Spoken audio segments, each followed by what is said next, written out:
যে নেপালকে কোনোভাবেই বাংলাদেশ হতে দিতে চান না এবং এ ব্যাপারে তারা প্রতিশ্রুতিবদ্ধ। মানে কেমন নজির সৃষ্টি করলো কেউ আমাদের মতো হতে চাইছেন? অনেক ক্ষেত্রেই আমরা দেখছি যে একটা লেজে গোবরে অবস্থা হয়ে মানে গেছে। চাইলেও পারলো না, ব্যাপারটা এরকম নাকি আসলে সরকারের চাওয়াই কোথাও ঘাটতি ছিল? জনদুর্ভোগ বাড়ছে, কোনো চাকরি বাকরি নেই, বিনিয়োগ নেই, অর্থনীতির অবস্থা খুবই খারাপ। হতাশা ও আস্থাহীনতা দেখেছি। এবং তারপর তিনি একটা সিদ্ধান্তের কথা জানাচ্ছেন যে আমরা আরেকবার চেষ্টা করে দেখতে চাই। এর তো প্রমাণ আমরা 72 সাল থেকে দেখেছি জাসদের মধ্যে। সেই তরুণ নেতৃত্ব, ছাত্র নেতৃত্ব, মুক্তিযুদ্ধে তাদের অগ্রণী ভূমিকা ছিল, কিন্তু তারাও পারে নাই। আবার এরকম একটা কথাও প্রচলিত আছে যে আসলে তারা বড় দলের প্রতিনিধি ছিল, জামাত ইসলামের কথা বলছি, যে তাদের তাদের লোকে ছিল, একটা ভিন্ন দল করেছে বা ভিন্ন কাজ করেছে, এখন আবার এসে কারণ সেই এটা তাদের বিরুদ্ধে একটা প্রপাগান্ডা ছিল আওয়ামী লীগের। এখন পরবর্তীতে আমরা দেখলাম যে না, সেখানে সেটা পুরোপুরি সত্য না হলেও তো একেবারে মিথ্যা না, কারণ সমালোচনা করলে সমস্যা নাই, কিন্তু একদম কিছুই দেখবেন না, কিছুই হয়নি। যখন রেসপন্সিবল পজিশনে থাকা লোকজন বলেন তখন খুব দুঃখ লাগে। যে যখন কর্ণফুলী টানেল উদ্বোধনের সময় একবার সাবেক প্রধানমন্ত্রী শেখ হাসিনা তিনিও বলছিলেন যে আমাদের উন্নয়ন অনেকের চোখে পড়ে না, যাদের চোখে পড়ে না তারা চোখের ডাক্তার দেখান, এরকম কথা বলছিলেন। মানে সমালোচনা করাটার একটা সমালোচনা, যে বাংলাদেশে এখন সবার বাক স্বাধীনতা আছে। আপনি এটির সাথে একমত? ইউটিউবে গেলে বোঝা যায় সবার আছে, কিন্তু বাস্তবে নাই। কারণ অন্তর্বর্তী সরকার এসে ভারতের আধিপত্য থেকে বাংলাদেশকে মুক্ত করেছে। আমাদের এখানে ভারত বিরোধী কথাবার্তার স্টানবাজি চলছে। আপনি মনে করেন যে হ্যাঁ, ওই ভারত একদিন আমাদেরকে আক্রমণ করে বসলো, তখন আমরা দেখবো সবার আগে এরা লেজ গুটিয়ে পালিয়ে গেছে। দায় মুক্তি অধ্যাদেশ জারি করছে সরকার। দায় মুক্তি কিন্তু 3 বার হয়েছে আমাদের এখানে। একটা হচ্ছে 71-এ। গণভোট, জুলাই সনদ, এগুলো মানুষ বোঝে না।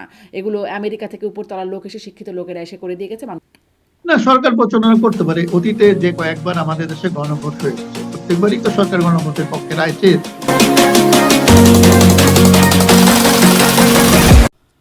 প্রশ্ন হবে লাগামহীন। জানতে চাই, জানাতে চাই এই সময়ের পালস অফ পলিটিক্স।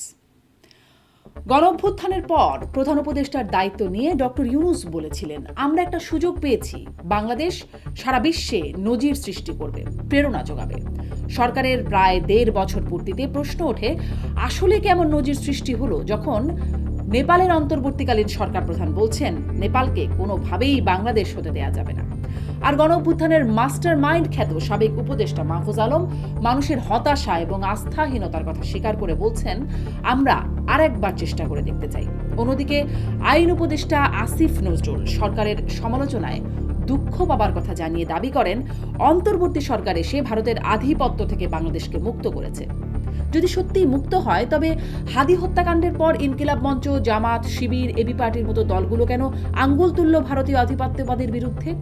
ইনকিলাব মঞ্চ কেন এখনও আন্দোলন চালাচ্ছে আধিপত্যবাদের বিরুদ্ধেই? অন্যদিকে বিভিন্ন প্রতিশ্রুতি দিয়েও রাখতে না পারা সরকার কি পারবে সুষ্ঠু নির্বাচন আয়োজন করতে? গণভোটে হ্যাঁ নাকি না, কোনটির পক্ষে জনমত? এসব নিয়ে আলোচনায় স্বপ্নধারা নিবেদিত পালস অফ পলিটিক্সে আমার আজকের অতিথি লেখক, গবেষক মহিউদ্দিন আহমেদ। জনাব মহিউদ্দিন আহমেদ, আপনাকে স্বাগত জানাচ্ছি পালস অফ পলিটিক্সে আমার আজকের আয়োজনে। ধন্যবাদ। আপনাকে অনেক ধন্যবাদ, আপনি সময় করে যোগ দিয়েছেন আমার সাথে। আমি আপনাকে শুরু করতে চাই যে প্রশ্নটি দিয়ে, যে ডক্টর মোহাম্মদ ইউনূস মাননীয় প্রধান উপদেষ্টা দায়িত্ব নেবার কদিন পরেই বলেছিলেন যে একটা বড় সুযোগ পেয়েছি আমরা, এই অভ্যুত্থানের পরেই একটা বড় সুযোগ পেয়েছি, এটাকে কাজে লাগাতে হবে এবং সারা বিশ্বে বাংলাদেশ নজির সৃষ্টি করবে, বাংলাদেশ সারা বিশ্বে প্রেরণা যোগাবে, এই এরকম আশার বাণীর কথা তিনি বলেছিলেন। এখন আসলে কেমন নজির সৃষ্টি করলো? এখন আর মানে নির্বাচনের বা এই সরকারের মেয়াদ হয়তো শেষের পর্যায়ে, যদি নির্বাচন ফেব্রুয়ারিতে হয়ে যায় তাহলে আর 1 মাসের মতো আছে। সেখানে প্রশ্ন করতে চাই যে আসলে কেমন নজির সৃষ্টি করলো, যেটি প্রধান উপদেষ্টা বলেছিলেন। সম্প্রতি নেপালের অন্তর্বর্তীকালীন সরকার প্রধান সুশীলা কার্কি তিনি বলছেন যে নেপালকে কোনোভাবেই বাংলাদেশ হতে দিতে চান না এবং এ ব্যাপারে তারা প্রতিশ্রুতিবদ্ধ। মানে কেমন নজির সৃষ্টি করলো কেউ আমাদের মতো হতে চাইছে না? না, আমরা যে আকাঙ্ক্ষা নিয়ে আহ, বলবো যে জুলাই অভ্যুত্থানটাকে সমর্থন করেছিল এই দেশের মানুষ, এবং এরপরে যে সরকার এলো মোহাম্মদ ইউনূসের নেতৃত্বে, সেটা তো ওই সময় সবাই স্বাগত জানিয়েছিল। কিন্তু এক সময় এমনও কথা হচ্ছিল যে এই অন্তর্বর্তী সরকার দীর্ঘমেয়াদে থাকুক। কেউ কেউ বলছিলেন 5 বছর থাকুক, এবং অনেক সংস্কারের দরকার আছে, রাষ্ট্র মেরামতের দরকার আছে, সংবিধান সংশোধনের দরকার আছে, যেগুলো যে প্রথাগত রাজনৈতিক দলগুলো প্রথাগত কাঠামোর মধ্যে করা সম্ভব না। তো এরকম একটা দাবিও ছিল। কিন্তু আমরা দেখলাম যে একটা তো আছে যে রাষ্ট্র মেরামত করা, আর একটি হচ্ছে ডে টু ডে সরকার পরিচালনা করার কিছু বিষয়, রুটিন বিষয়। তো আমরা দেখলাম যে সরকার আসলে পারছে না, সামাল দিতে পারছে না। এবং হুম। অনেক ক্ষেত্রেই আমরা দেখছি যে একটা লেজে গোবরে অবস্থা হয়ে গেছে এবং সমাজে এক ধরনের বিশৃঙ্খল পরিস্থিতি চলছে। তো সুতরাং এখান থেকে উত্তরণের জন্য তো এখন একটা নির্বাচনের মাধ্যমে মোহাম্মদ ইউনূসের সরকারের এক্সিট নেওয়া ছাড়া আর কোনো উপায় দেখছে না মানুষ। তো এখন যে অবস্থাটা বিরাজ করছে এটা কারোরই কাম্য না। এবং জনদুর্ভোগ বাড়ছে, কোনো চাকরি বাকরি নেই, বিনিয়োগ নেই, অর্থনীতির অবস্থা খুবই খারাপ। এবং আমাদের বৈদেশিক সম্পর্কের ক্ষেত্র অনেক রকম আমরা নেতিবাচক আহ, ইঙ্গিত পাচ্ছি। সব মিলিয়ে এমন একটা অবস্থা যেটা কারো জন্যই ভালো দৃষ্টান্ত হতে পারে না। তো সুতরাং নেপালের যে অন্তর্বর্তী সরকারের প্রধানমন্ত্রী যে কথাটি বলেছেন, তিনি তো নিশ্চয়ই চান না যে নেপালও এরকম একটা বিশৃঙ্খল পরিস্থিতির মধ্যে পড়ুক। সেজন্য তিনি উত্তর দিয়েছেন। সরকার পারছে না, আপনি বলছেন লেজে গোবরে বিভিন্ন ক্ষেত্রে পাকিয়ে ফেলেছে। এই লেজে গোবরে পাকিয়ে ফেলা বা পারছে না, এতে কি সরকার মানে ব্যর্থ, তারা আসলে আম, মানে চাইলেও পারলো না, ব্যাপারটা এরকম, নাকি আসলে সরকারের চাওয়াই কোথাও ঘাটতি ছিল বা আন্তরিকতায় প্রচেষ্টায় কোথাও ঘাটতি ছিল, কি মনে করেন? না, এখানে আসলে মানে সরকারের পেছনে তো ধরা হয়েছিল যে জনগণের একটা স্ট্রং পলিটিক্যাল উইল আছে। কিন্তু পরে আমরা দেখলাম যে না, এটা অবিভাজ্য নয়। মানে কেউ সমর্থন করছেন, কেউ করছেন না। আর আমরা তো এই দেশে যেরকম দলীয় রাজনীতিতে অভ্যস্ত, সেখানে দলগুলো সাময়িক যে একটা ইয়ে ছিল, কি বলে, অবস্থা ছিল, একটা দুর্বল অবস্থানে ছিল বা একটা অগোছালো অবস্থায় ছিল। তারা আস্তে আস্তে নিজেদেরকে গুছিয়ে নিচ্ছে এবং তারা সরব হচ্ছে এবং তারা রাষ্ট্র ক্ষমতার ভাগ চায়। তো সুতরাং এই অবস্থায় সরকারের মানে আমরা কোথাও কর্তৃত্ব দেখছি না। কর্তৃত্ব বলতে বুঝছি যে সবকিছুর উপরে একটা প্রভাব রেখে জনগণের চাহিদাগুলো পূরণ করার ব্যাপারে যে সক্ষমতা দেখানো দরকার ছিল, সেটি আমরা দেখছি না। তো ফলে চাচ্ছে যে এই সরকার যেন আর দীর্ঘায়িত না হয়, সময় মতন যেন নির্বাচন হয়। সরকারও দেখছে যে একটা আহ, সম্মানজনক ভাবে যদি প্রস্থান নিতে হয়, তাহলে একটা নির্বাচন হচ্ছে একমাত্র উপায়, এছাড়া আর উপায় নেই। আচ্ছা, মানে সম্মানজনক প্রস্থান এর কথা বলছেন, মানে মাঝখানে খুব সেফ এক্সিটের কথা শুনেছিলাম।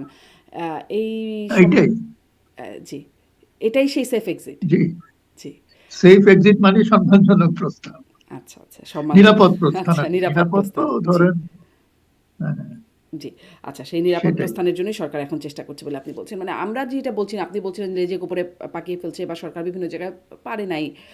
কিন্তু মানে হুম, আমরা দেখছি সাবেক তথ্যমন্ত্রী, যিনি আসলে এই গণ অভ্যুত্থানের মাস্টার মাইন্ড খ্যাত তথ্যমন্ত্রী আরকি, মানে হুম, হুম, হুম, মাহফুজ আলমের কথা বলছি। হুম, তিনি বলছেন যে তার হুম, ফেসবুক পোস্টে তিনি বলছেন, আমি একটু কোট করি, "কয়েকশো ছাত্র ও নাগরিকদের সাথে কথা হয়েছে, যারা নতুন বন্দোবস্ত ও বিকল্প রাজনৈতিক শক্তির ব্যাপারে একসময় আশাবাদী ছিলেন।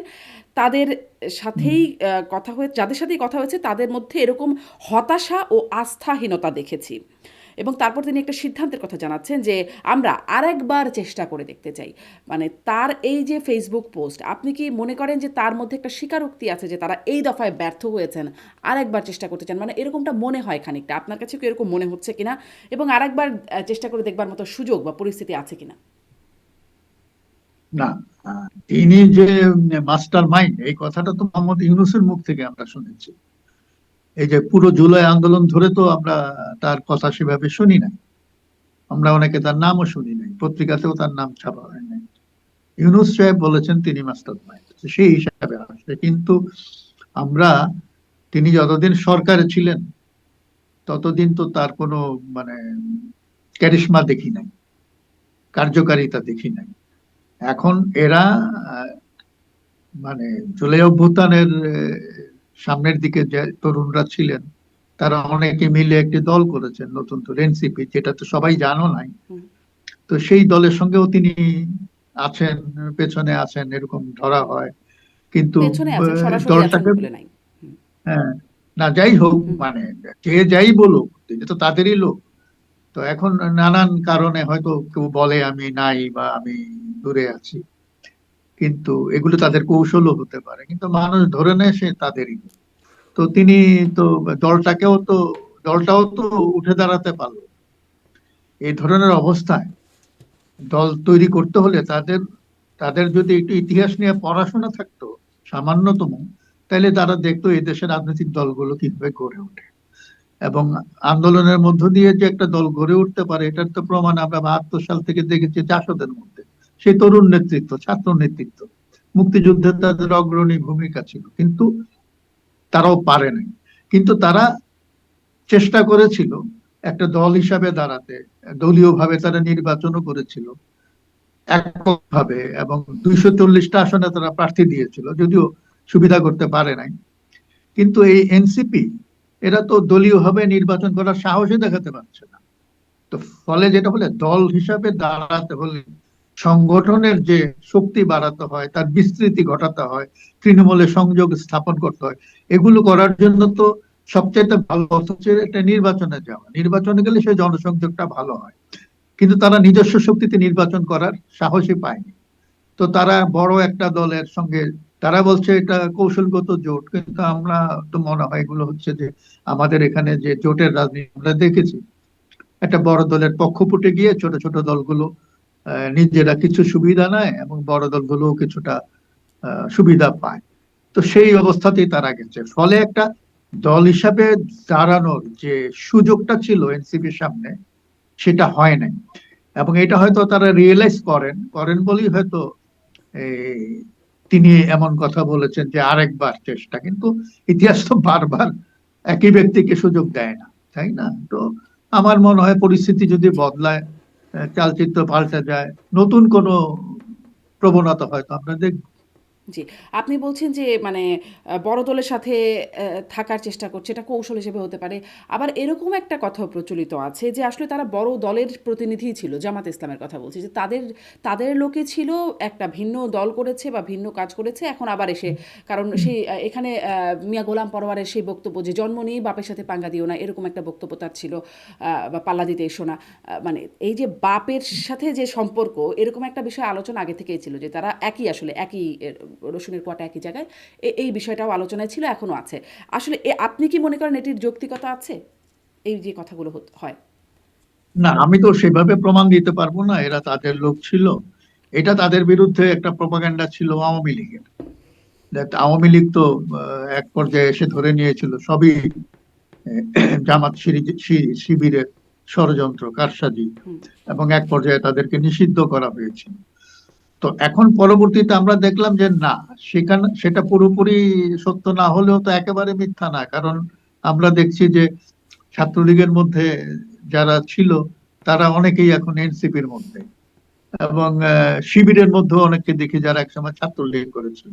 তো এটা হয়তো তাদের কৌশল ছিল যে ওই যে অন্য দলের মধ্যে ইনফিল্ট্রেট করে নিজেদেরকে নিরাপদ রাখা এবং একই সঙ্গে রাজনীতি চালিয়ে যাওয়া এবং সুযোগ মতন বেরিয়ে এসে স্বরূপে আবির্ভূত তারা হওয়া। শুধু এটা এনসিপি, এটা তারা তো আসলে শিবিরের নেতাকর্মীও ছিল আর কি, যারা না, না, শিবিরের অনেকেই ছিল, আবার জি। অনেকে শিবিরের না কিন্তু ছাত্রলীগে ছিল, এসে এনসিপিতে এসছে। হুম।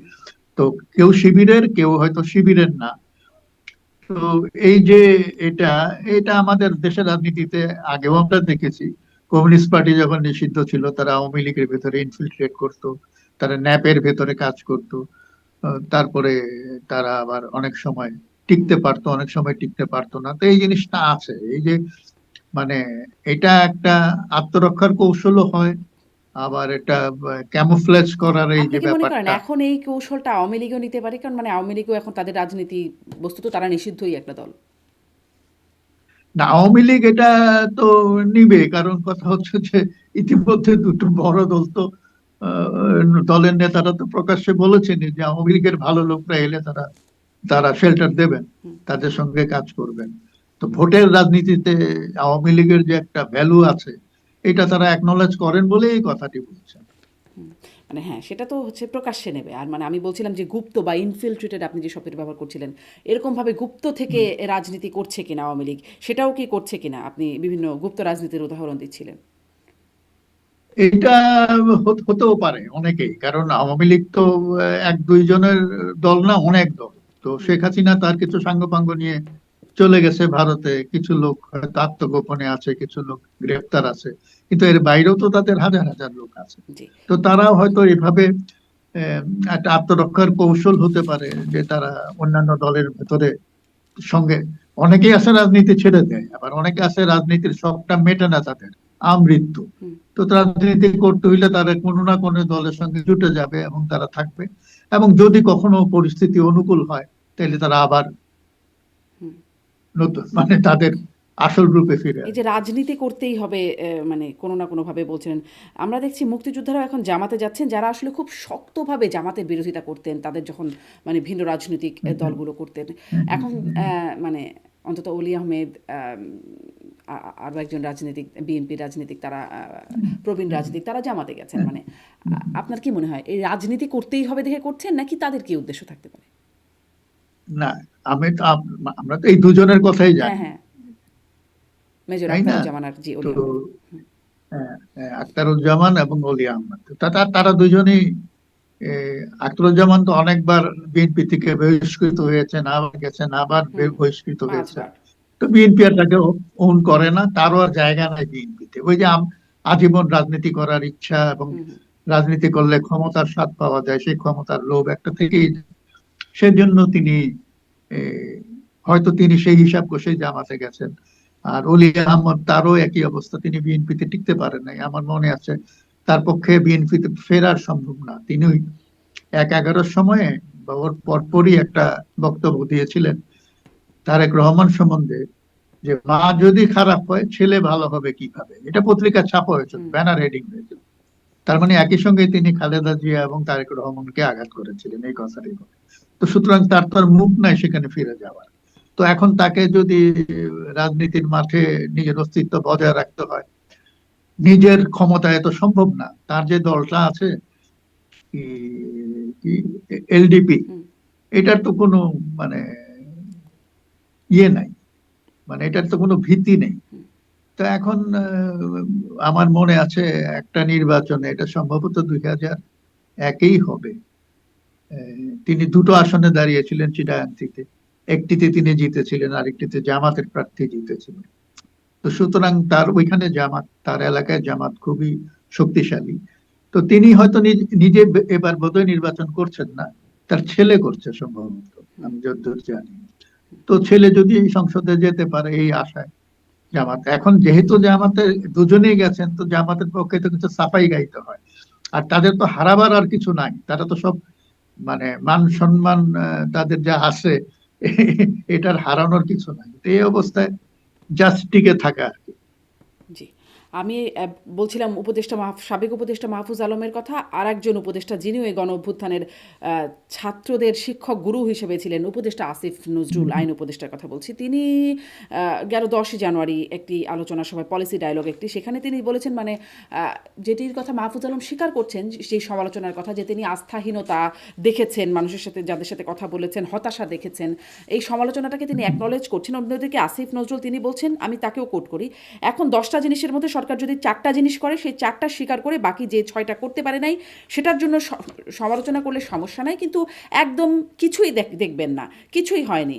যখন রেসপন্সিবল পজিশনে থাকা লোকজন বলেন, তখন খুব দুঃখ লাগে যে আসলে কি সৎভাবে সমালোচনা করেন, মানে তার যে দুঃখ লাগছে সমালোচনাটাতে, এইটিকে আপনি আসলে কিভাবে দেখেন? কারণ আমার মনে পড়ছিল এটা পড়তে গিয়ে, যে যখন কর্ণফুলী টানেল উদ্বোধনের সময় একবার সাবেক প্রধানমন্ত্রী শেখ হাসিনা তিনিও বলছিলেন যে আমাদের উন্নয়ন অনেকের চোখে পড়ে না, যাদের চোখে পড়ে না তারা চোখের ডাক্তার দেখান। এরকম কথা বলছিলেন। মানে সমালোচনা করাটার একটা সমালোচনা, এটা কি একটা ট্রেন্ড, নাকি আপনি আসলে একটু ভিন্নভাবে দেখবেন আসিফ নজরুলের যে দুঃখ লাগাটাকে? না, আসিফ নজরুল যেভাবে বলেছেন কথাটা, এটা তার আগে বাংলাদেশে যারা শাসক ছিলেন সবার ভাষা একই রকমই ছিল। মানে বিরোধী দলে থাকলে তারা সবাই সরকারের তুমুল সমালোচনা করেন, আর সরকারে গেলে তারা একটা কথা বলেন, যে আপনারা গঠনমূলক সমালোচনা করুন। গঠনমূলক সমালোচনা মানে হচ্ছে যে আপনারা আমাদের ভালো কাজের প্রশংসা করুন, আর তারা তো সবসময় বলে আমাদের সব কাজই তো ভালো, খারাপ কাজ কোথায়। অর্থাৎ তারা কেউই সমালোচনা পছন্দ করেন না। তো আসিফ নজরুল ওই শুরুই কথা বলেছেন, 10টা কাজের মধ্যে যদি 6টা খারাপ হয়, 4টা ভালো হয়, 4টা ভালো বলবে, 6টা খারাপ হবে কেন? তার দায়িত্ব তো নিতে হবে তাদেরকে। আর মানুষ তো খারাপটাকেই দেখে বেশি, ভালোটা কম দেখে, এবং এটাই স্বাভাবিক। এবং সব আমলে আমরা এই জিনিসটাই দেখেছি, ভালো কাজ মন্দ কাজ সব কাজই করে, কিন্তু শেষমেশ মানুষ খারাপটাকেই মনে রাখে, এবং মনে রাখে বলেই সে সরকারের বিরুদ্ধে তারা ক্ষোভ প্রকাশ করে। জি। আরেকটা কথা, মানে আসিফ নজরুলের কয়েকটা কথাই সেদিন আলোচনা বেশ আলোচিত হচ্ছে। একটা হচ্ছে তিনি বলছেন যে বাক স্বাধীনতা, তার মনে হয় যে বাংলাদেশে এখন সবার বাক স্বাধীনতা আছে। আপনি এটির সাথে একমত?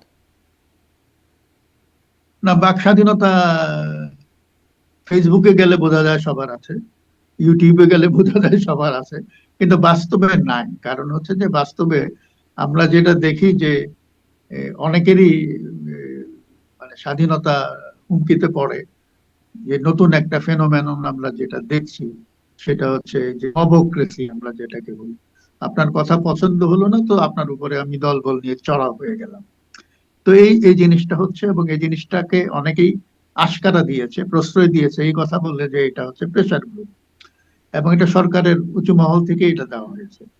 এবং ফলে যেটা হয়েছে এটা, মানে এখন এদেরকে কিছু বলা যাবে না। আপনি যদি গালাগালি করে একটা বক্তৃতা দেন, আপনাকে কিছু বলা যাবে না, বলবে কি এটা নাকি নির্যাতিতের মহাকাব্য, এই গালাগাল গুলো এইভাবে জাস্টিফাই করা হচ্ছে। সুতরাং একেবারে আমি বলবো যে আহ, মানে লেখার স্বাধীনতা আছে ফেসবুকে, কিন্তু বাস্তবে এই, এবং দুই একজন সম্পাদক তো বলেছেন, পত্রিকার সম্পাদক, তারা অনেক ভয়ে অনেক কিছু লিখতে পারছেন না, লেখেন না।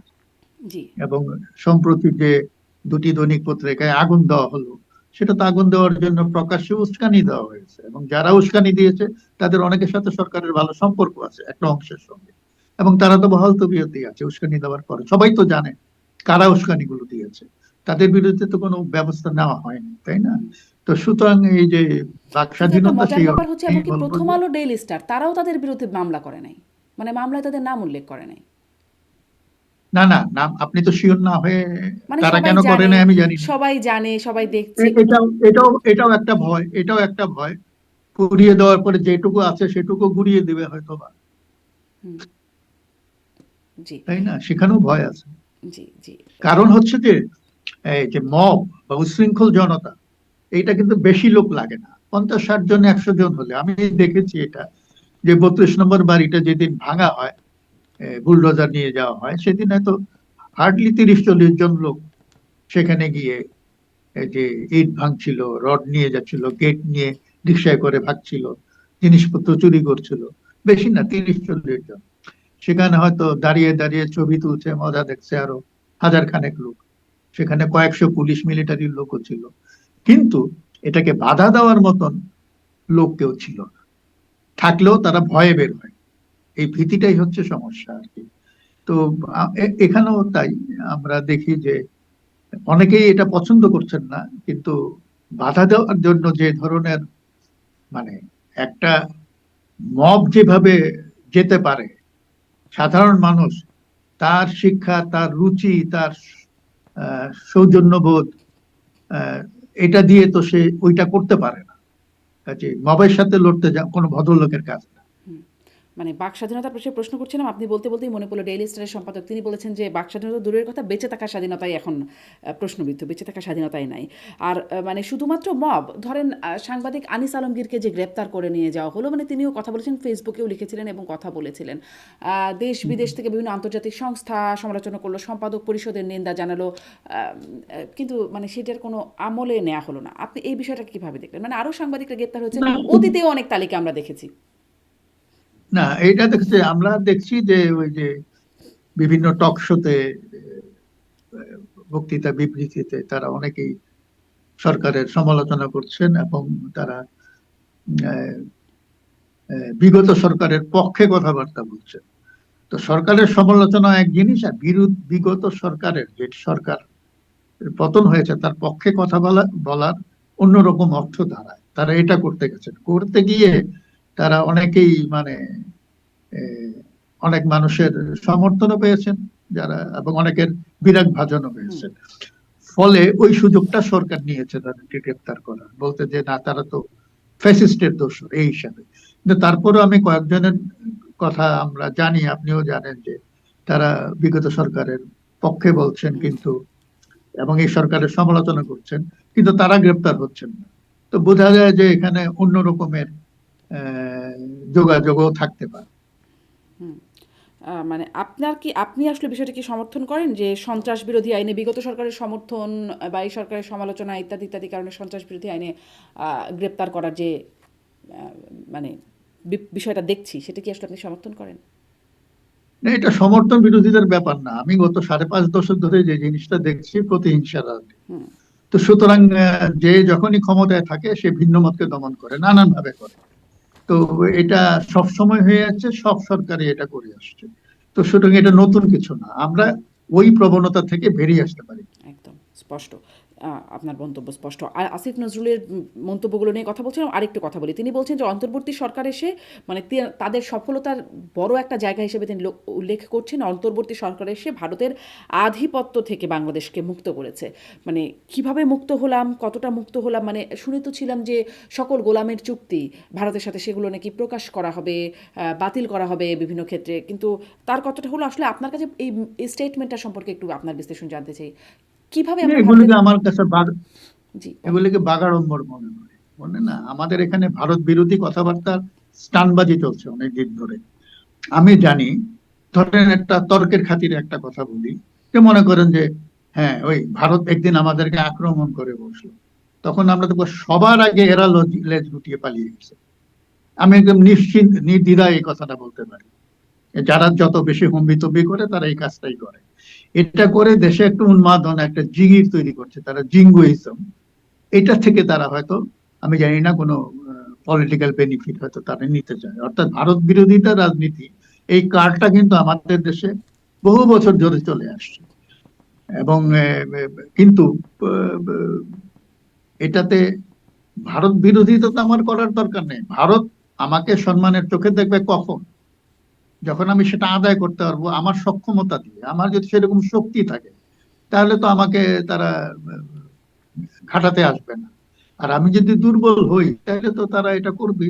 যেমন কানাডাকে যেভাবে না চায় যুক্তরাষ্ট্র, বা মেক্সিকোকে, বা যে কয়েকদিন আগে ভেনিজুয়েলা যেটা করলো, বা রাশিয়া যেটা করে ইউরোপের দেশগুলোকে, চীন যেটা করে ফিলিপাইন এবং ভিয়েতনামের লোককে, ওদের জেলেদেরকে সাগরে মাছ ধরতে দেয় না।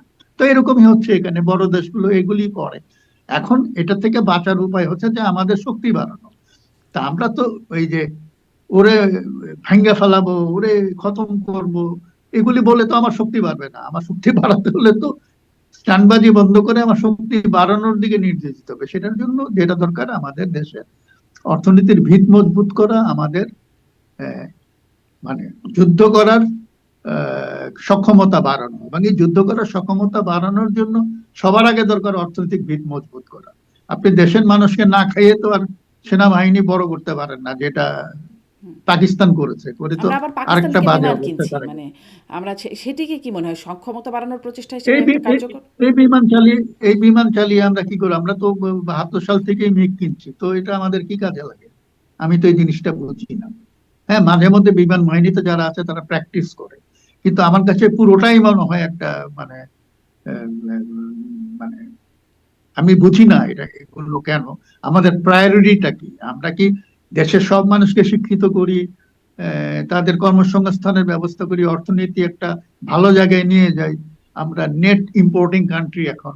আমরা যদি নেট এক্সপোর্টিং কান্ট্রি হতে পারি, তখন যদি আমরা এই সাথে সাথে আমাদের এই যে সামরিক সক্ষমতা বাড়াই, কোনো সমস্যা নাই। কিন্তু সব বাদ দিয়ে যদি আমরা এটাই করতে থাকি, দেশের মানুষ বস্তিতে থাকবে, ফুটপাতে থাকবে, আর আপনি একটার পর একটা ডিওএইচএস বানাতে থাকবেন, এটা তো হয় না। জি। আম, মানে তাহলে ভারতের আধিপত্য থেকে বাংলাদেশকে মুক্ত করেছে এই সরকার, আসিফ নজরুল যে দাবি করছেন, সেই দাবিটিকে তাহলে আমরা কি বলবো? এটি কি একটা সত্য দাবি, অসত্য দাবি, নাকি কিরকম দাবি? মানে এই দাবিটা তিনি করছেন যে মুক্ত না, করেছে, এটার মধ্যে ডান। এটা স্টানবাজি। জি। এটা স্টানবাজি। এটা মানে এটা এটা এই কথার মধ্যে কোনো সারবস্তু নেই। এই কথার মধ্যে সারবস্তু নাই। জি, এটা আপনার বক্তব্য। এদিকে তিনি বলছেন মুক্ত করেছেন, আবার আপনি আর একটা পক্ষ বলছিলেন যে ছিঁড়ে ফেলবো, মেরে ফেলবো ইত্যাদি ধরনের কথা বলছেন। ধরেন হাতি হত্যাকাণ্ডের পর আমরা দেখছি যে ভারতীয় আধিপত্যবাদের বিরুদ্ধে আন্দোলন চলছে, সেটা এখনও চলছে, এবং স্লোগান দিচ্ছেন তারা, আজাদি আজাদি এরকম স্লোগান দিচ্ছেন। বিশেষ করে ইনকিলাব মঞ্চ, এর সাথে আছে শিবির, আমরা দেখেছি এবি পার্টি, তারাও ভারতীয় আধিপত্যবাদের বিরুদ্ধে, বা মাহমুদুর রহমান আমাদের দেশের সম্পাদক, তারা বলেছেন একদম হাদি হত্যাকাণ্ডের পর সরাসরি ভারতীয় আধিপত্যবাদ, মানে যদি মুক্ত হয় তাহলে এগুলো কি, আর যদি না হয় তাহলে আসিফ নজরুল দাবি করছেন মুক্ত, মানে পুরো বিষয়টারই কি না সারবস্তু না নাই, না নাকি আপনি মুক্ত, আসলে কিভাবে দেখেন? না মুক্ত হয়েছে এটা একটা বাজে কথা, স্রেফ বাজে কথা। মুক্ত কিভাবে হবে? ভারতের সাথে আমাদের যে ট্রেড ডেফিসিট অকল্পনীয়। আমরা যদি এই ট্রেড ডেফিসিটটা মানে বন্ধ করতে না পারি, বা আমাদেরকে ট্রেড সারপ্লাস জাতিতে পরিণত করতে না পারি, তাহলে তো আমরা অর্থনৈতিক ভাবে আধিপত্যবাদের মধ্যেই থেকে গেলাম। স্লোগান দিয়ে তো আর এটা করা যায় না। হ্যাঁ, দিল্লি না ঢাকা স্লোগান দিয়ে তো লাভ নাই। আমাকে বলতে হবে যে ভারতের সাথে আমার যে বাণিজ্যিক যে ভারসাম্যহীনতা, এটা আমি দূর করতে পারছি কিনা। আমাকে তো প্রত্যেকটা জিনিস ভারত থেকে আনতে হয়, আমদানি করে। আমরা বলি আজ কালকে থেকে ওগুলো আমদানি করবো না, আমাদের জিনিসটা আমরা প্রডিউস আমরা তো করতে পারি না। কয়দিন পর পর ডিমের দাম বাড়ে গেলে এখান থেকে লোকেরা ভারত থেকে ডিম আনে, আমরা ডিম পর্যন্ত নিজেরা নিজেদের জন্য যথেষ্ট পরিমাণে উৎপাদন করতে পারি না। আর আপনি করবেন ভারতের সঙ্গে যুদ্ধ? ভারতের সঙ্গে ভারতের আধিপত্য এখন যেটা আছে, একটা তো আছে রাজনৈতিক আধিপত্য, এখানে তারা এক ধরনের সরকারকে প্রশ্রয় দিত এবং সমর্থন দিত, এটা এতে তাদের সুবিধা হতো। কিন্তু মূল ইয়েটা তো হচ্ছে যে আমাদের উপরে অর্থনৈতিক আধিপত্য।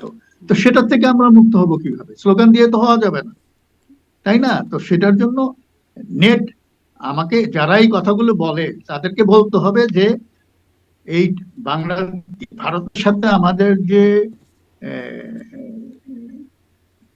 ট্রেড ডেফিসিট, এইটা গত 1.5 বছরে কতটুকু কমিয়েছে তারা, হিসাব দিক না একটা, এবং আগামীতে কতটুকু কমাতে পারবে। আমি তো ওইটা দেখতে চাবো, আমি তো স্লোগান শুনে নাচবো না। হুম, জি, স্পষ্ট। মানে ভারতের বিষয়ে আরেকটু কথা বলবো। স্লোগান যেটি বলছেন, আপনি আসলে দীর্ঘদিনের রাজনীতি বিশ্লেষক, 5 দশক ধরে আপনি বলছিলেন, আপনি, আপনার অনেক বই আছে, গবেষণা আছে। মানে এই যে রাজনীতিতে স্লোগান একটা খুবই গুরুত্বপূর্ণ বিষয়।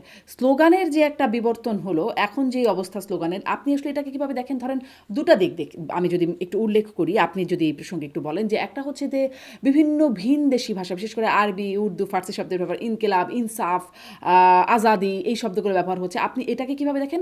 অন্যদিকে বিভিন্ন গালিগালাজ, যেটি আসলে এখন আমি বলতে হয়তো পারবো না, সেগুলোর খুব ব্যবহার হচ্ছে। এই দুটো দিককে আপনি কিভাবে দেখেন?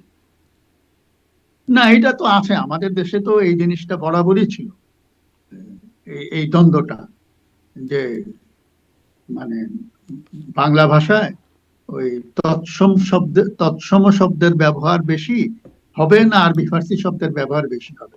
তো আমরা ওই যে তৎসম শব্দ বাদ দিয়ে বেশি বেশি আরবি ফার্সি শব্দ ব্যবহার করলে আমাদের অনেকেই মনে করে আমরা বোধহয় একটু খাঁটি মুসলমান হইলাম, একটু বেশি স্বাধীন হইলাম। হ্যাঁ, হ্যাঁ, একটু ভারত বিরোধী হইলাম, কারণ ভারতীয় বাঙালিরা এইসব শব্দ কম ব্যবহার করে, আমরা একটু বেশি বেশি করে দেখাবো যে আমরা আলাদা, আমাদের ভাষা আলাদা।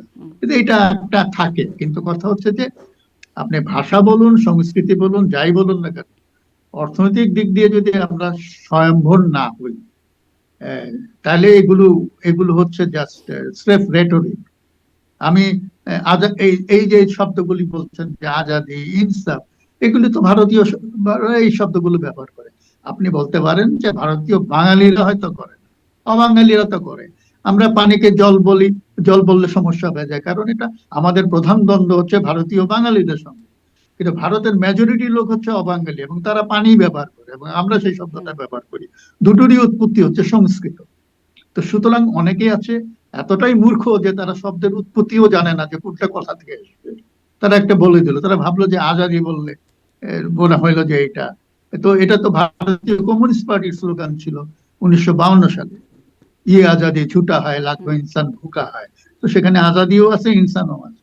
তো এইগুলি তো, তারপরে ইনকলাব জিন্দাবাদ বলছে, ইনকলাব জিন্দাবাদ তো ভারতীয় কমিউনিস্ট পার্টির স্লোগান ছিল, যেটা 1922-24 সালের দিকে হযরত মুহানি প্রথম বলেছিলেন। তো সুতরাং এগুলি আমরা যতই এগুলি বলি, ওই ভারতীয়দের স্লোগান গুলি কিন্তু আমরা অনুকরণ করে নিজেদেরকে, যেহেতু আমরা মূর্খ, অজ্ঞ আমরা মনে করি, এগুলো বোধহয় আমরা তাদের বিরুদ্ধে বলছি, তা আসলে তো এগুলো সবই ভারতীয়রাই ব্যবহার করেছে এতদিন। জি, তার মানে ভাষার মধ্যেও একটা ভারতীয় আধিপত্যবাদ চলে আসলো নাকি? ওই ভাষার থেকে, ভারতীয় আধিপত্যবাদের থেকে মানে সরে আসবো, এই প্রাণপণ চেষ্টা থেকে আবার এই ভারতীয় শব্দগুলি এরা ব্যবহার করছে না জেনে। এটা হচ্ছে মূর্খামি।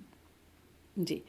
জনাব মহিউদ্দিন আহমেদ, ভারত আসলে কি বার্তা দিচ্ছে? বলছিলাম যে ভারত প্রসঙ্গে একটু কথা বলবো যে বেগম জিয়ার প্রয়াণের পর একদম ভারতের প্রধানমন্ত্রীর শোক বার্তা নিয়ে আসলেন পররাষ্ট্রমন্ত্রী এবং এসে তারেক রহমানের সাথে দেখা করে হুম, সুপ্রতিবেশী সুলভ তিনি বার্তা দেওয়ার কথা বললেন। মানে হুম, তিনি যখন ফিরে গিয়ে কথা হুম, বলেছেন তখন তিনি বলেছেন যে সুপ্রতিবেশী সুলভ বার্তা দিতে গেছিলাম। আমি এই প্রশ্নটা করছিলাম যে অন্যদিকে আবার মোস্তাফিজকে আইপিএল থেকে বাদ দেওয়ার মাধ্যমে মানে একটা উত্তেজনা সৃষ্টি করে, এটা একটা কুপ্রতিবেশী সুলভ আচরণ যেন মনে হয়। আসলে ভারত কি বার্তা দিতে যাচ্ছে? আবার দেখলাম যে প্রণয় ভার্মা ভারতের হাই কমিশনার তিনি তারেক রহমানের সাথে একদম দুই হাত দিয়ে এরকম চেপে হ্যান্ডশেক করছেন। মানে কূটনৈতিক একটা বডি ল্যাঙ্গুয়েজেরও ব্যাপার আছে, সেটিরও একটা ব্যাখ্যা হচ্ছে অনেক সময় এক্ষেত্রে।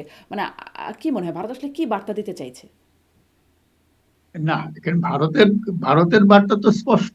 ভারত এই দেশের শেখ হাসিনাকে বন্ধু মনে করত, তাকে সেই জন্য আশ্রয় দিয়েছে। বিপদের সময়, বন্ধুর বিপদের সময় তারা তাকে আহ, তার প্রতি সহানুভূতি দেখিয়েছে। তো এতে বোঝা যায় যে ভারত যতদিন এখানে শেখ হাসিনা ছিল তখন ভারত নিজেকে কমফোর্টেবল ফিল করতো, নিরাপদ মনে করতো।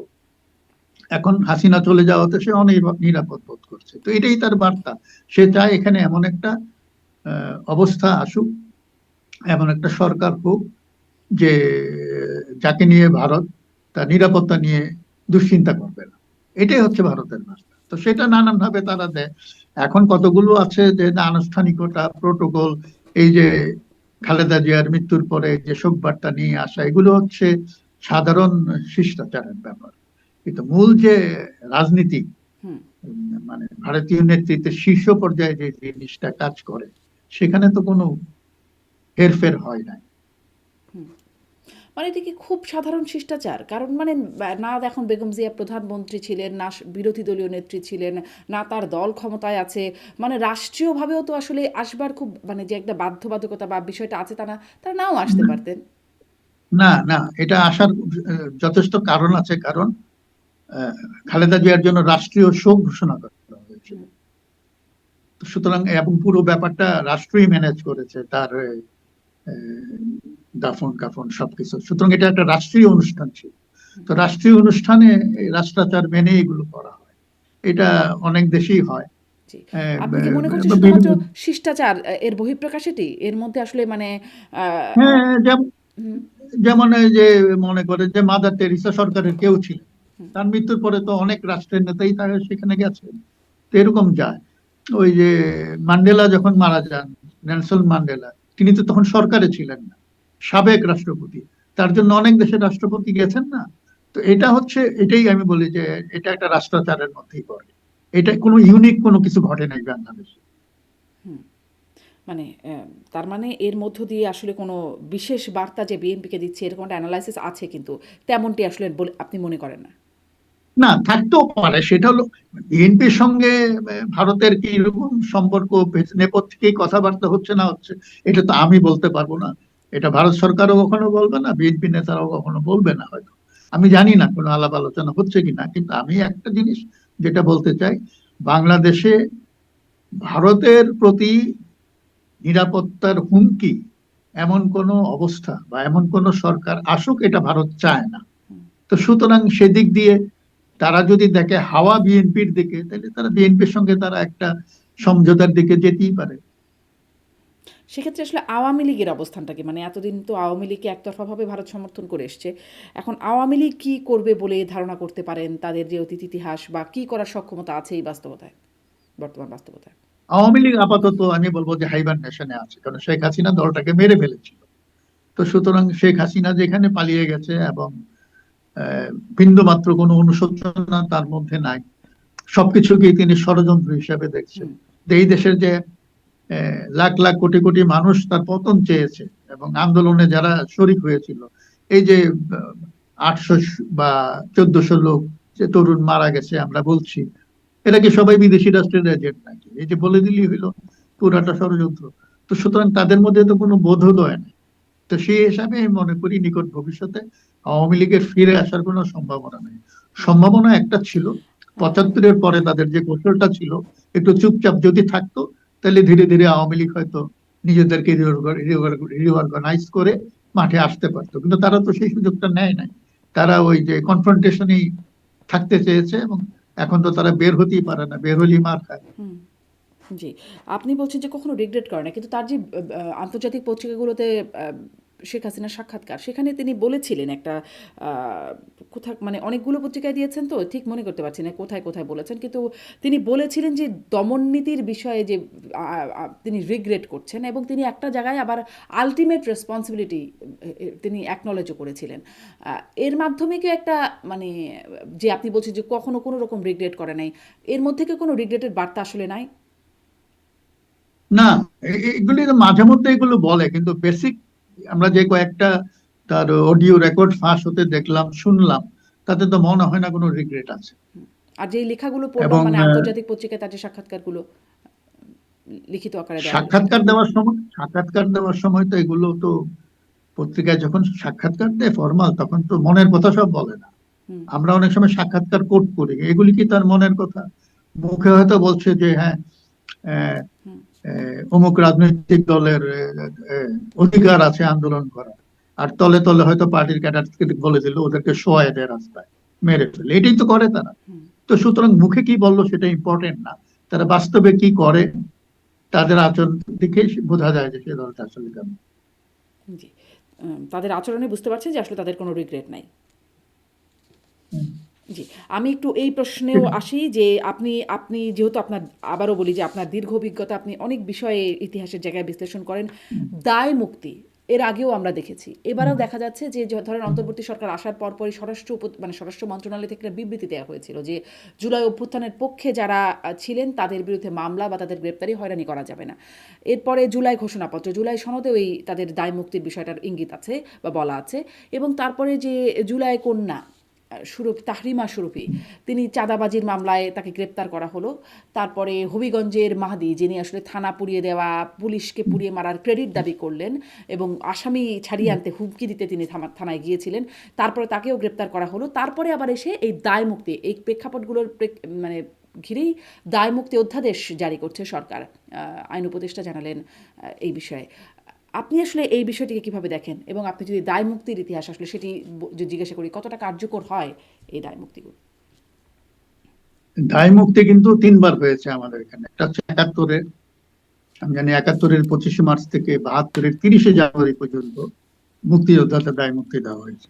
হুম, তারপরে 75-এর আগস্ট অভ্যুত্থানের সঙ্গে যারা জড়িত ছিলেন তাদেরকে দায় মুক্তি দেওয়া হয়েছিল।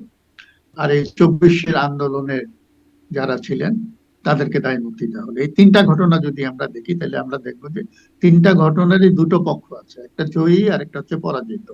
জয়ীরা নিজেদেরকে দায় মুক্তি দেয় সবসময়, এটা 72-এ দিয়েছে, 75-এ দিয়েছে, 2025-এও দিচ্ছে, 26-এও দিচ্ছে।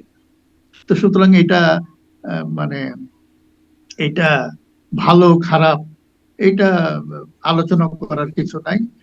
আমাদের ইতিহাসে আমরা সবসময় দেখেছি যে যারা জয় পায় তারা নিজেদেরকে সুরক্ষা দেওয়ার জন্য দায় মুক্তি নেয়, আর যারা ভিকটিম, নিজেদেরকে ভিকটিম মনে করে, তারা এটা নিয়ে চেঁচামেচি করে। এটা হতেই পারে। জি, মানে সেই ট্রেন্ডেরই অংশ এটা কি?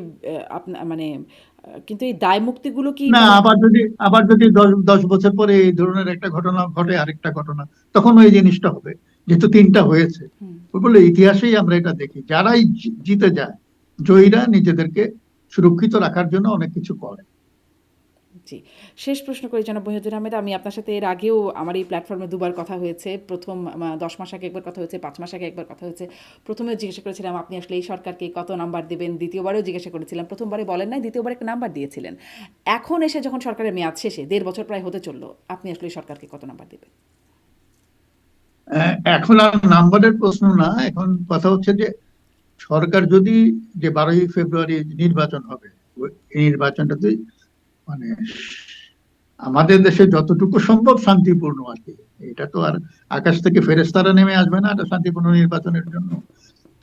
অতীতে নির্বাচনগুলো যেভাবে হয়েছে, যারা করেছে এভাবে তারাই করবে, কিন্তু তারপরেও যদি অপেক্ষাকৃত একটা ভালো ভোট হয়, অংশগ্রহণমূলক ভোট হয়, ভোটার টার্ন আউট যদি ভালো হয় অন্যান্য বারের মতন বা তার চাইতে বেটার, মানে অন্যান্য বার বলতে আমি বলছি যে যতবার মানে স্বাভাবিক নির্বাচন হুম, হয়েছে সেরকম যদি হয়, তাহলে আমি সরকারকে তো সাধুবাদ জানাবো। জি, সাধুবাদ জানাবেন, কিন্তু আপনি কি সেই আশা করছেন? মানে প্রধান উপদেষ্টা বলেছেন ইতিহাস সেরা, শতাব্দীর সেরা নির্বাচন হবে। সেটা না হোক, অন্তত আপনি যেটি বলছেন যে সুষ্ঠু একটা নির্বাচন যদি মোটা দাগে হয়, আপনি কি সেই বিষয়ে আশাবাদী হতে পারেন যে বাস্তবতা বা যেদিকে যাচ্ছে ডিরেকশন, তাতে সেই আশা আপনি করতে পারেন? না, আশা করা এক জিনিস, আর সেটা আশা পূরণ হওয়া হচ্ছে অন্য জিনিস। আমরা তো ভাই আশা করি একটা দেশে একটা স্থিতি আসুক, সেটা আসার জন্য একটা ভালো নির্বাচন হওয়ার দরকার। হুম, এখন ভালো নির্বাচন না হলে যারা লাভবান হবে, তারা তো নির্বাচনটা ভণ্ডুল করার জন্য বা শান্তি শৃঙ্খলা ধ্বংস করার জন্য, নষ্ট করার জন্য নানান রকমের চেষ্টা এবং বিনিয়োগ করে যাচ্ছে। তো সুতরাং দেখা যাক কারা সফল হয়। সরকারের একটা চেষ্টা থাকবে, আমার মনে হয় যে নির্বাচনটা যাতে ভালো হয়, তো এই দায়িত্বটাও তাদের। জি, সরকারের চেষ্টার কথা বলছেন। আরেকটা বিষয় যদিও বলছিলাম শেষ প্রশ্ন, তবে সরকারের এই ভোট আয়োজনের মধ্যে আরেকটা ভোট রয়ে গেছে, সেটা হচ্ছে গণভোট। এবং সরকার সরাসরি সেই গণভোটে হ্যাঁর পক্ষে প্রচারণা চালাচ্ছে। যেমন ধরেন ব্যাংকগুলোকে বলেছে যে প্রচারণা লিফলেট বিলি করতে হ্যাঁ ভোটের পক্ষে। প্রধান উপদেষ্টা বলেছেন হ্যাঁ ভোট দিতে। মানে সরকার কি এভাবে মানে ভোট কি দেবেন? ভোট দেবেন এটা তো সরকার বলতেই পারবে নিশ্চয়ই, কিন্তু কি ভোট দেবেন সেটি কি সরকার প্রভাবিত করতে পারে? যেখানে আসলে আমরা বিএনপির অবস্থানটাও যদি দেখি, বিএনপিকে অতীতে মানে সাম্প্রতিক অতীতেই দেখেছি যে বিভিন্ন নেতারা বলেছেন নায়ের পক্ষে। নায়ের একটা প্রচারণাও ছিল সামাজিক যোগাযোগ মাধ্যমে, কিন্তু এবং মির্জা ফখরুল ইসলাম আলমগীর নভেম্বরে ঠাকুরগাঁওয়ে বলেছিলেন যে গণভোট, জুলাই সনদ এগুলো মানুষ বোঝে না, এগুলো আমেরিকা থেকে উপরতলার লোক এসে, শিক্ষিত লোকেরা এসে করে দিয়ে গেছে, মানুষ বোঝে না। কিন্তু একদম রিসেন্টলি তিনি বলছেন যে নায়ের পক্ষে যাবার কোনো কারণ নাই, যদিও হ্যাঁ পক্ষে যাবার কারণ আছে বলেও তিনি বলছেন না। আপনার কি মনে হয় সরকার কি আসলে এরকম প্রচারণা করতে পারে কিনা? না, সরকার প্রচারণা করতে পারে। অতীতে যে কয়েকবার আমাদের দেশে গণভোট হয়েছে, প্রত্যেকবারই তো সরকার গণভোটের পক্ষে রায় চেয়েছে। হুম, কারণ এটা তো যে যে যে ধরনের সরকারই থাকুক না কেন, এটা জিয়া রহমানের সরকার করেছে, এরশাদের সরকার করেছে, পরবর্তীকালে খালেদা জিয়ার সরকার যেখানে একাদশ দ্বাদশ সংশোধনী পাশ হলো সেটা করেছে। তো সুতরাং সরকার এটা করতেই পারে। আমি এতে দোষের কিছু দেখি না। হুম, তবে কথা হচ্ছে যে এই পক্ষে পক্ষে দুই প্রচারণা আছে। তবে শেষ কথা হচ্ছে যে আসলে মানুষ যদি হ্যাঁ বলে তাহলে এটা হ্যাঁ হবে, মানুষ না বলে এটা না হবে। জোর করে তো সরকারি ইচ্ছা চাপিয়ে দিতে পারে না। হুম, হুম। জি, মানে আপনার কি মনে হয় মানুষ আসলে কতটা বুঝছে এবং কোন দিকে আসলে মানুষের মানে যাবার প্রবণতা, কি জয়যুক্ত হবার প্রবণতা দেখেন আপনি? না, বোঝাবুঝির তো ব্যাপার নাই। এটা হচ্ছে যে তাদেরকে তো বলতে হবে তোমরা হ্যাঁ ভোট দাও বা না ভোট দাও, যারাই বলুক। তো সুতরাং প্রচার যদি হ্যাঁ এর পক্ষে থাকে তাহলে মানুষ হ্যাঁ ভোট দিবে। এখন যেহেতু রাজনৈতিক দলগুলো প্রতিদ্বন্দ্বিতা করছে, সেখানে তো বিপুল সংখ্যায় ভোটাররা ভোট কেন্দ্রে যাবে। তারা একটা ব্যালটে হয়তো প্রার্থীর পক্ষে ভোট দেবে, আরেকটা ব্যালটে হ্যাঁ না কোনটা দিবে, এটা নিয়েই তো আমাদের মধ্যে একটা আশঙ্কা আছে বা সন্দেহ আছে। তো সেটাও যদি মানে দেখা যায় যে না, আহ, মানে সংসদ নির্বাচনটা ভালোভাবেই হলো কিন্তু গণভোটের রায় আশানুরূপ হলো না, তাইলে আমরা ধরে নিব যে এই দেশের অধিকাংশ মানুষ আহ, এই জুলাই সনদের বাস্তবায়ন চায় না বা এটা বোঝেন না। তো এটা তো মানে এটাই বাস্তবতা। আর কিছু মনে আপনি করার তো আসলে কারণ কোন নেই। দিকে ভোট দেওয়ার পক্ষে, হ্যাঁ এর পক্ষে না না এর পক্ষে? আমি এরকম আমার বিএনপির অতিথিদেরকে প্রশ্ন করেছি, আমি সাংবাদিকদেরকে প্রশ্ন করেছি এই প্রশ্নটা, যে আসলে আপনি কোন পক্ষে, হ্যাঁ ভোট দেওয়ার পক্ষে না না ভোট দেওয়ার পক্ষে? আপনাকেও করছি। না, না, না, এটা তো একেবারে সরাসরি প্রশ্ন হয়ে গেল।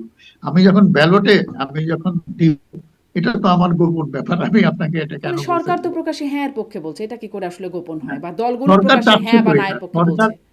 সরকারের একটা কমিটমেন্ট আছে যে তারা জুলাই সনদের বাস্তবায়ন চায়, এটা সরকার বহুবার বলেছে। তো জুলাই সনদের বাস্তবায়ন করতে হলে তো হ্যাঁ ভোট লাগবে। হুম, এখন যদি হ্যাঁ হ্যাঁ ভোট যদি আশানুরূপ না হয়, তাহলে তো এই সনদের বাস্তবায়ন হবে না। তাইলেই তো প্রশ্ন উঠবে, তাহলে কেন এই অভ্যুত্থান? তো এই প্রশ্নটা তো আছে, কেন এই রক্তক্ষরণ, হ্যাঁ, কেন এত আত্মত্যাগ? তো সুতরাং সেই দিক দিয়ে চিন্তা করলে তো আহ, জুলাই অভ্যুত্থানকে একটা নৈতিক ভিত্তি যদি দিতে হয়, তাহলে তো জুলাই সনদ পক্ষে হ্যাঁ ভোট দেওয়াটাই স্বাভাবিক। এখন কথা হচ্ছে সেই নৈতিক বৈধতা দিতে আমরা সবাই প্রস্তুত কিনা। আর একটা জিনিস, আমরা অনেক সময় অনেক কিছু এক্সাজারেট করি, জুলাই অভ্যুত্থান নিয়েও আমাদের এক্সাজারেশন হচ্ছে। শহরের বাইরে গ্রামাঞ্চলে এই নিয়ে কিন্তু তেমন কোনো আবেগ মাথা ব্যথার নাই। হুম, এই জিনিসটা আমি নিজে দেখি। তো সুতরাং দেশের সাধারণ মানুষ তারা তাদের নিজ নিজ এলাকার প্রার্থীদেরকে নিয়ে যতটা না কথা বলে, সরব আলোচনা করে, এই জুলাই সনদ নিয়ে তাদের কোনো ইয়ে নাই, এটা তারা বলবেই না, এটাও ব্যস্ত। তো শুধু মির্জা ফখরুল যে কথাটা বলেছেন একেবারে উড়িয়ে দেওয়ার মতো না। হুম, তবে রাজনৈতিক দলগুলো যদি সিরিয়াসলি চায় যে জুলাই সনদের বাস্তবায়ন হোক, তাহলে হ্যাঁ ভোট পড়বে বেশি। তারা যদি না, তাহলে পড়বে না। এটা তাদের চাওয়ার উপরে নির্ভর করছে, কারণ রাজনৈতিক দলগুলোর জন্য তো তারাই ওপিনিয়ন মেকার, হুম, হুম, আরে জনগণের জন্য হুম, তারাই ওপিনিয়ন মেকার। জি, জি, জনাব মহিউদ্দিন আহমেদ, অনেক ধন্যবাদ আপনাকে, অনেক ধন্যবাদ, যুক্ত হলেন, সময় দিলেন বেশ খানিকটা, ধন্যবাদ। দর্শক, আপনাদের সবাইকে অনেক ধন্যবাদ, আজকের মতো শেষ করছি।